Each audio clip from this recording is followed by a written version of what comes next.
स्वागत है आप सबका हमारे YouTube चैनल इन्फिनिटी स्टडी में। मैं सौरभ तिवारी। आज से मैं आपका पॉलिटी का लेक्चर लूँगा और आज मैं संविधान का निर्माण कैसे हुआ इस पर बात करूँगा। ठीक है।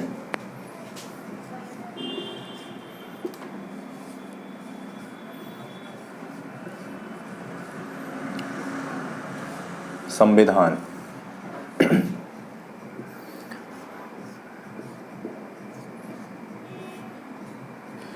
संविधान की मांग सर्वप्रथम कहाँ से शुरू हुई और सर्वप्रथम ये विचार किसको आया। तो जैसा कि हम सब जानते हैं कि 1947 तक भारत देश जो है हमारा ब्रिटिश सरकार का गुलाम था और ब्रिटिश सरकार अपने मनमाने तरीके से यहाँ पर लोगों के साथ शोषण कर रही थी, भारत के लोगों के साथ। तो हमारा पहला जो उद्देश्य था वो तो ये था कि हमें आज़ादी चाहिए। आज़ादी के बाद फिर हमें खुद के लिए एक कानून का निर्माण करना था। ठीक है। अब जो कानून बनाना है उसके लिए कानून एक व्यक्ति से तो बनाया नहीं जा सकता, इसलिए कानून बनाने के लिए एक सभा चाहिए। और उस सभा का जो सर्वप्रथम विचार दिया वो 1934 में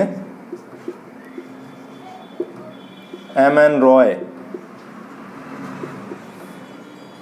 ने सर्वप्रथम इस पे विचार दिया।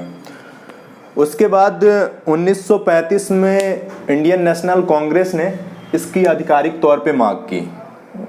1935 में आईएनसी आधिकारिक तौर पे मांग किया। उसके एक दो साल बाद फिर से 1938 में पंडित नेहरू ने ब्रिटिश सरकार से कहा कि हम भारत देश के लिए जो स्वतंत्र भारत देश के लिए जो संविधान का निर्माण करना चाहते हैं उसके लिए जो संविधान सभा का गठन हो वो वयस्क मताधिकार के आधार पे चुनी जाए। वो फिर संविधान का निर्माण करें। ठीक है। और इन सब प्रस्तावों को ब्रिटिश सरकार ने अंततः स्वीकार कर लिया और 1940 में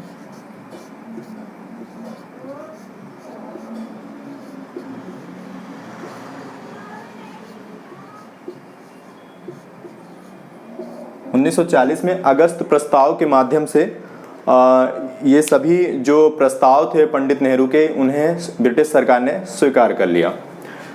उसके बाद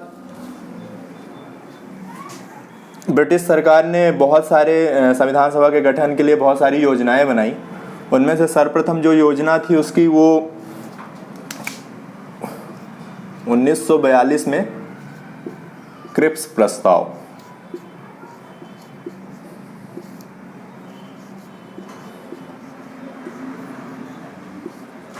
1942 में क्रिप्स प्रस्ताव एक बनाया गया, जिसमें ये जो क्रिप्स प्रस्ताव है इसमें 3 सदस्य थे। पहले तो ब्रिटिश सरकार के जो कैबिनेट मंत्री थे वो स्टैफोर्ड क्रिप्स उसके एक सदस्य थे और 2 और उसके मंत्रिमंडल के सदस्य थे। ठीक है। 3 दलीय जो सदस्य थे इनको भारत भेजा गया 1942 में और इनके द्वारा जो एक योजना बनाई गई थी उसको द्वितीय विश्व युद्ध के बाद 1946 में लागू करना था। लेकिन इस क्रिप्स प्रस्ताव का मुस्लिम लीग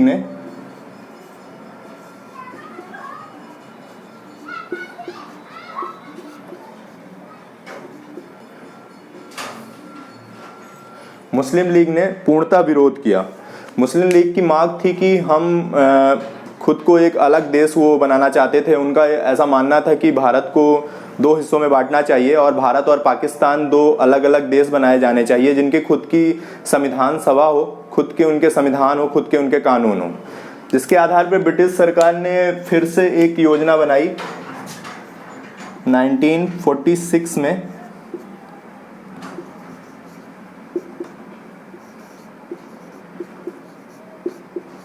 कैबिनेट मिशन,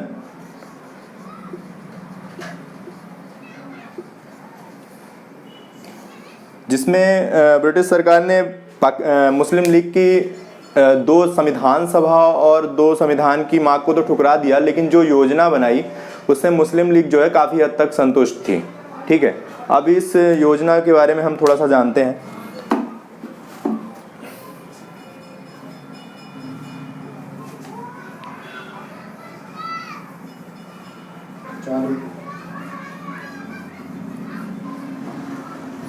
तो 1946 में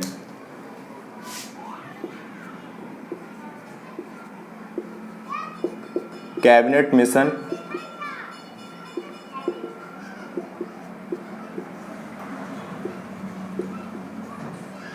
में जो कैबिनेट मिशन है उसको भारत भेजा गया ब्रिटिश सरकार के द्वारा, जिससे जो है मुस्लिम लीग की जो मांग थी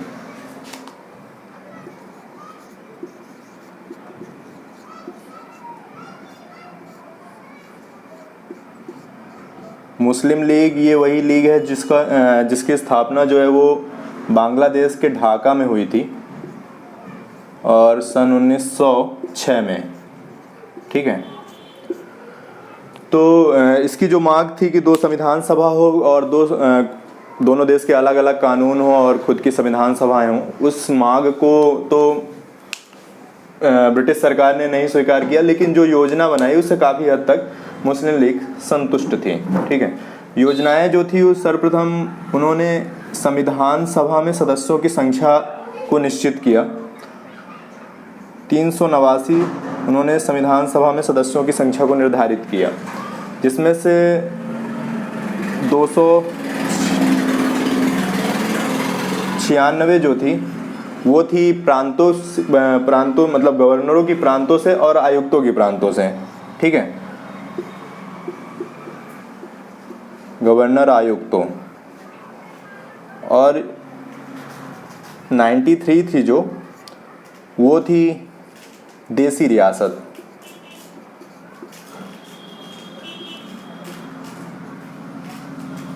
यहाँ से सीटों को आवंटन करना था। ठीक है, और दूसरी बात ये थी कि जो सीटों का निर्धारण करना था वो जो ब्रिटिश प्रांत थे वहाँ कुल जो जनसंख्या है उसके आधार पे करना था। जैसे कोई भी ब्रिटिश प्रांत है वहाँ पे जो जनसंख्या है उसके आधार पे करना था। जैसे मोटे तौर पे आप समझिए 10 लाख लोगों में एक प्रतिनिधि होना था, 1 मेंबर। ठीक है, और 3 प्रमुख समुदाय में भी सीटों का आवंटन करना था। पहला तो था मुस्लिम,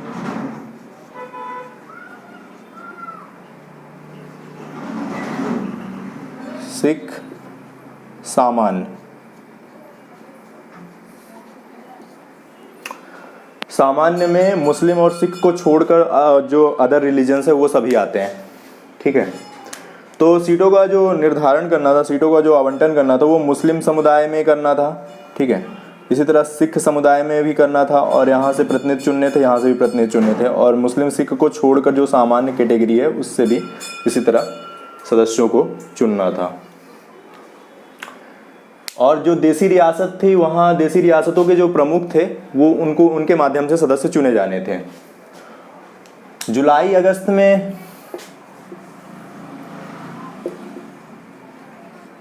अगस्त में चुनाव हुए।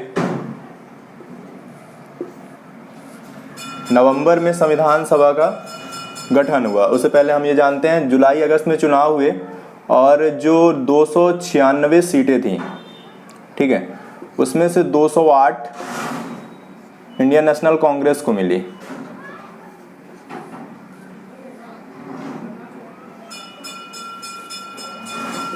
और जो 73 थी वो मुस्लिम लीग को मिली।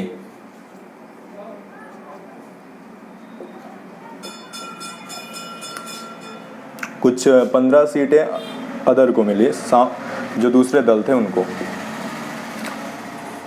ठीक है, इसमें से और जो देसी रियासत थी उन्होंने संविधान सभा से खुद को अलग रखा। उन्होंने संविधान सभा में खुद को नहीं मिलाया और इसीलिए वो जो 93 सीटें थी उनको वो नहीं भर पाई थी पूरी तरीके से, वो खाली थी। संविधान सभा की पहली बैठक जो है वो 9 दिसंबर 1946 को हुई। ये डेट एग्जाम में पूछता है, एग्जाम में सीधे इस तरह का क्वेश्चन कर लेता है कि संविधान सभा की पहली बैठक कब हुई, और 4 ऑप्शन रहते हैं, उनमें से एक ये सही रहता है। तो ये डेट जरूर याद रखिएगा।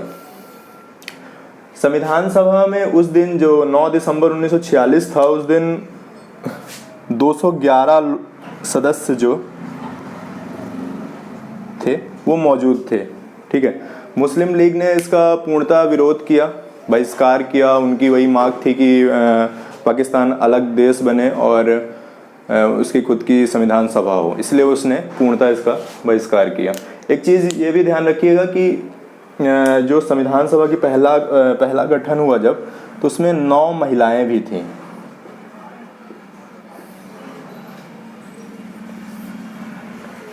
ठीक है, और इस दिन जो सबसे वरिष्ठ सदस्य थे वो थे डॉक्टर सच्चिदानंद सिन्हा।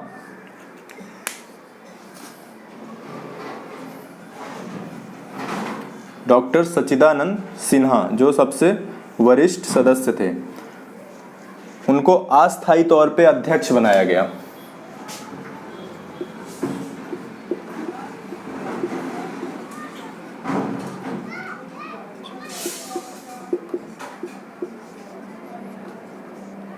सच्चिदानंद सिन्हा को अस्थायी तौर पे अध्यक्ष बनाया गया।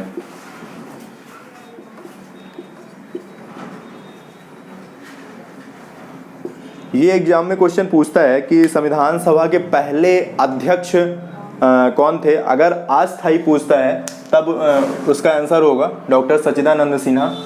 और ये जो प्रथा थी, जो ऐसा जो होता है वो फ्रांस, यूरोपीय देश एक फ्रांस है, वहाँ भी ऐसा होता है। वहाँ की संविधान सभा में जो अध्यक्ष चुना जाता है वो संविधान का जो सबसे वरिष्ठ होता है उसको चुना जाता है संविधान सभा का अध्यक्ष। ठीक है, उसी के आधार पे यहाँ पर भी इसको चुना गया। तो डॉक्टर सच्चिदानंद सिन्हा को अस्थायी अध्यक्ष बनाया गया।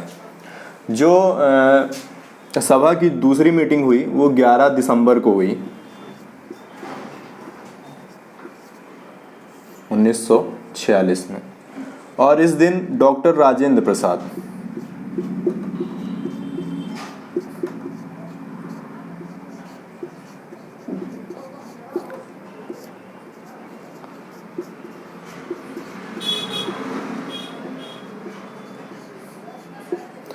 डॉक्टर राजेंद्र प्रसाद को स्थायी अध्यक्ष के रूप में चुना गया। 2 उपाध्यक्ष भी चुने गए।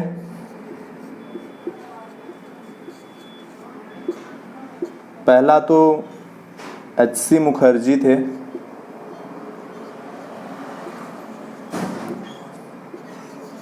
दूसरे जो थे वो वी.टी.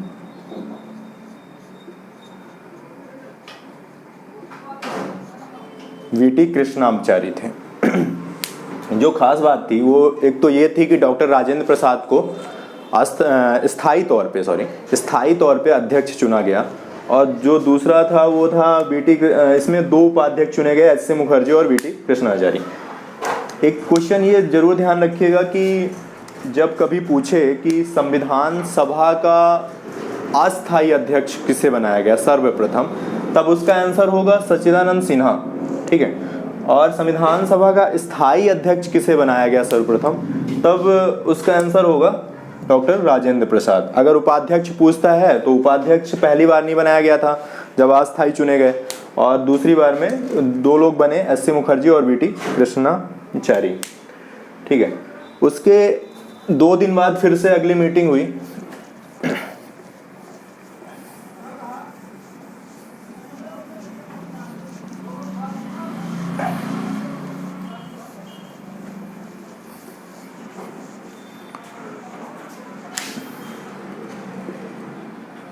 तेरह दिसंबर 1946 को। इस दिन पंडित नेहरू ने उद्देश्य प्रस्ताव को प्रस्तुत किया। उद्देश्य प्रस्ताव पूछता है कि एग्जाम में पूछता है कि उद्देश्य प्रस्ताव किसने प्रस्तुत किया और कब प्रस्तुत किया। तो ये दोनों चीज़ें याद रखना है आपको। पंडित जवाहरलाल नेहरू ने इसे प्रस्तुत किया, और 13 दिसंबर 1946 वो दिन था, वो तारीख थी। ठीक है, इस उद्देश्य प्रस्ताव में मुख्यतः ये था कि संविधान की जो संवैधानिक ढांचा था उसे प्रदर्शित किया गया, सोचा गया। और उनका मानना ये था कि संविधान सभा जो ये है वो भारत को एक संप्रभु निकाय और एक गणतंत्र देश घोषित करती है। ठीक है, यहाँ पर न्याय सभी वर्गों के लिए एक समान होगा। सभी जितने भी भारत के लोग हैं उन सब के लिए एक समान न्याय व्यवस्था होगी। ठीक है, इस तरह इन्होंने इसमें कई प्रावधान रखे और ये उद्देश्य प्रस्ताव जो है 13 दिसंबर 1946 को प्रस्तुत किया गया। 22 दिसंबर को 1946 को इसमें सर्वसम्मत से स्वीकार कर लिया गया। ठीक है, 22 दिसंबर 1946 को इसे सर्वसम्मत से स्वीकार कर लिया गया। अब इसके बाद एक स्वतंत्रता अधिनियम आया था।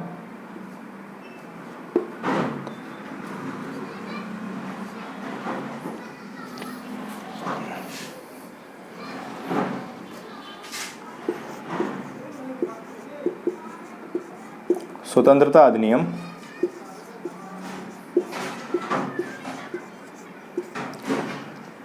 इस स्वतंत्रता अधिनियम ने कुछ परिवर्तन किए। एक तो पहला परिवर्तन इसने ये किया कि जैसे 3 जून 1947 को माउंटबेटन योजना आई, जिसने भारत को दो हिस्सों में बांट दिया, भारत और पाकिस्तान, और उनके लिए खुद के लिए अपने अपने देश के लिए संविधान सभाएं बनाने के लिए सबकी छूट दे दी गई। और जो दूसरी इसमें महत्वपूर्ण बात ये थी कि इसमें जो संविधान सभा थी उसको इस अधिनियम ने ये अधिकार दिया कि ब्रिटिश सरकार के द्वारा भारत के संबंध में कोई भी अगर कानून बनाया गया है तो वो सभा जो है उस कानून को संशोधित कर सकती है, समाप्त कर सकती है। ठीक है, पहला तो ये था। दूसरा ये था कि इसमें जो संविधान सभा की सदस्य संख्या निश्चित थी 389, उसमें से संख्या कम होकर 299 पे पहुंच गई।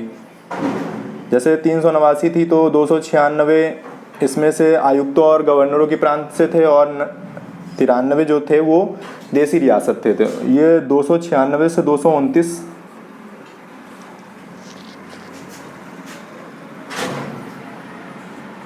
229 में हो गई और ये 70 में हो गई। तो ये दोनों मिला के 299 हो गई संख्या संविधान सभा की। ये दो मुख्यतः इसमें परिवर्तन हुए। ठीक है, अब ये जो देश प्रस्ताव आया इसके माध्यम से कई सारी समितियों का भी निर्माण हुआ। कुछ महत्वपूर्ण समितियों के बारे में हम जानेंगे, उसको देखेंगे।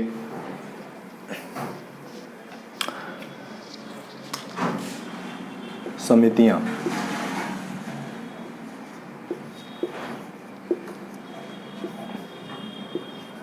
पहली थी संघ शक्ति समिति।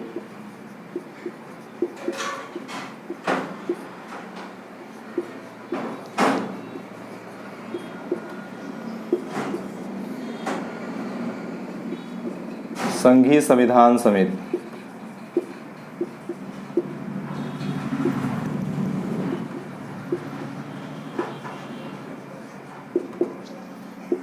प्रांतीय संविधान समिति,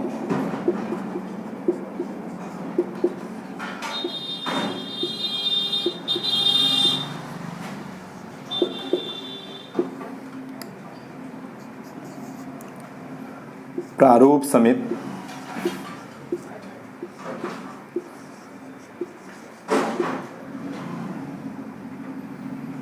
संचालन समिति।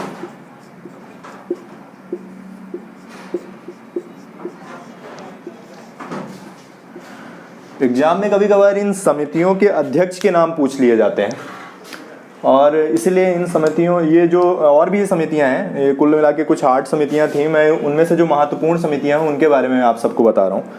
तो इनके समिति जो हैं, इनके अध्यक्ष के नाम एग्जाम में कभी कभार पूछ लिए जाते हैं। तो पहले जो संघ शक्ति समिति है इसके जवाहरलाल नेहरू थे, इसके भी वही थे। संघीय संविधान समिति के भी जवाहरलाल नेहरू ही थे। प्रांतीय संविधान समिति थी, इसके सरदार पटेल थे।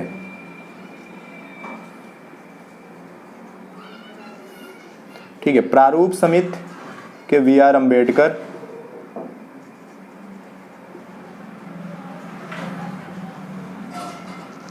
और संचालन समिति के राजेंद्र प्रसाद।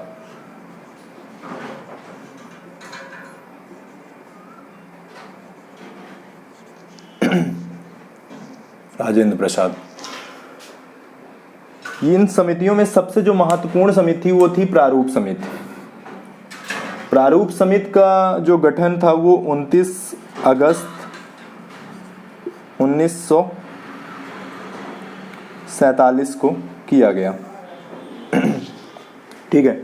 इस समिति में जो अध्यक्ष थे वो तो हम सब आपको बताया भीमराव अंबेडकर थे। भीमराव अंबेडकर को भारतीय संविधान के पिता के रूप में भी जाना जाता है। आधुनिक मनु की भी संज्ञा इनको दी गई है और इनका संविधान निर्माण में काफ़ी महत्वपूर्ण योगदान था। ठीक है, तो ये कभी कभार पूछ लेता है कि भारतीय संविधान के पिता के रूप में किन्हें जाना जाता है, तो ये आप याद रखिएगा, डॉक्टर भीमराव अंबेडकर थे। और आधुनिक मनु की संज्ञा किसे दी जाती है, मैंने कई बार बहुत सारे एग्जाम में ये क्वेश्चन को देखा, तो इसको भी ध्यान रखिएगा। ठीक है, इसमें 7 सदस्य भी थे और इसके जो अध्यक्ष थे वो भीमराव अंबेडकर थे। इस समिति का एक मुख्य रूप से यही कार्य था कि ये संविधान के प्रारूप को तैयार करना, और इसने संविधान का प्रारूप को तैयार किया और फरवरी 1948 में उसे प्रकाशित किया। आम चर्चाएं हुई, उसमें आम चर्चाओं में करीब उसको 8 महीने का समय दिया गया लोगों को चर्चा करने के लिए, उसमें क्या कमी है वो सबको, वो चीज़ों को बताने के लिए। और इस तरह इसमें कई बार चर्चाएं हुई, कई बार इसमें संशोधन के प्रस्ताव आए। ये सब होते होते लास्ट में 14 नवंबर को अंतिम रूप से इसको देखा गया और भीमराव अंबेडकर ने एक प्रस्ताव पारित कर 26 नवंबर 1949 को संविधान को उल्लेखित कर दिया, हम भारत के लोगों द्वारा अपना लिया गया। ठीक है, और एक यहाँ पर जरूर क्वेश्चन उठता है कि अगर 26 नवंबर 1949 को संविधान को उल्लेखित किया गया, अडॉप्ट किया गया, तो 26 जनवरी को रिपब्लिक डे क्यों मनाते हैं? ठीक है, तो इसके पीछे एक कहानी है, उसको भी हम थोड़ा सा समझते हैं।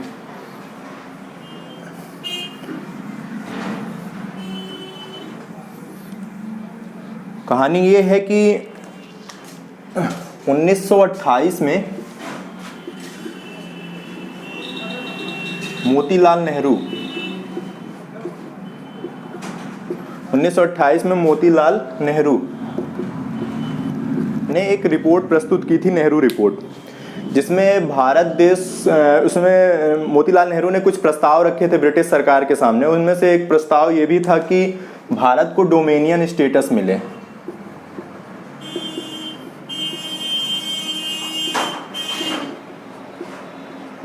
डोमेनियन स्टेटस का दर्जा मिले। डोमेनियन स्टेटस का दर्जा से तात्पर्य ये है कि मतलब भारत जो कोई भी कार्य करे वो ब्रिटिश सरकार के नाम से जाना जाता, और जिससे कि मतलब हमारी जो स्वाधीनता है, हमारी जो संप्रभुता है वो खतरे में रहती। और इसीलिए पंडित नेहरू और भीमराव अंबेडकर ने इसका काफ़ी विरोध किया और उनका मानना था कि हमें पूर्ण स्वाधीनता चाहिए।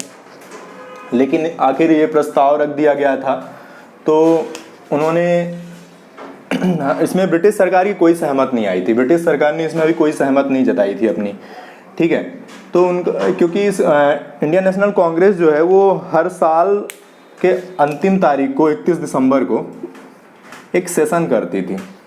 उस सेशन में वो पूरे साल भर की अपनी गतिविधियों के बारे में चर्चा करती थी।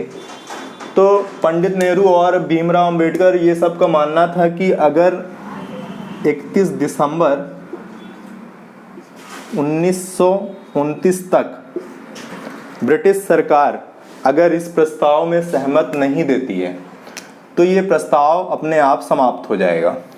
ठीक है, तो अगर दे देती है तो कुछ दिन और डोमिनियन स्टेटस में गुजारा कर लेंगे, उनका ये ऐसा मानना था। ठीक है, 31 दिसंबर 1929 को अधिवेशन हुआ लाहौर में, रावी नदी के किनारे। ये क्वेश्चन एग्जाम में अक्सर पूछता है कि लाहौर का अधिवेशन किस नदी के किनारे हुआ था। रावी नदी के तट पे हुआ था। रावी रिवर जो सिंधु की सहायक नदी है उसके तट पे हुआ था। ठीक है, 12 बजे रात तक का इंतजार किया गया। 12 बजे रात तक जब ब्रिटिश सरकार का इसमें कोई सहमत नहीं आई तो लोगों ने काफ़ी खुशियां मनाई, और क्योंकि जैसा मानना था कि मतलब ये प्रस्ताव 12 बजे रात तक 31 दिसंबर 1929 को 12 बजे रात तक डोमिनियन स्टेटस वाला जो प्रस्ताव था, अगर नहीं आया उसमें कोई सहमत ब्रिटिश सरकार की, तो वो अपने आप समाप्त माना जाएगा। और ये प्रस्ताव जो है समाप्त हो गया। उस दिन लोगों के द्वारा काफ़ी खुशियां मनाई गई, ठीक है। और फिर अगले साल के मतलब 31 दिसंबर था, उसके बाद 1930 हो गया। 1930 को 26 जनवरी को पूर्ण स्वाधीनता दिवस मनाई गई, ठीक है। इस दिन को यादगार बनाने के लिए, इस दिन को हमेशा जिससे याद रहे, लोगों के दिमाग में रहे, तो इसलिए इस दिन भारतीय संविधान को लागू किया गया, ठीक है। और आगे का जो इसके बारे में आगे हम डिस्कशन करेंगे वो अगले लेक्चर में करेंगे। Thank you so much. अगर आप सबको वीडियो पसंद आया, वीडियो को लाइक करें, शेयर करें, सब्सक्राइब करें।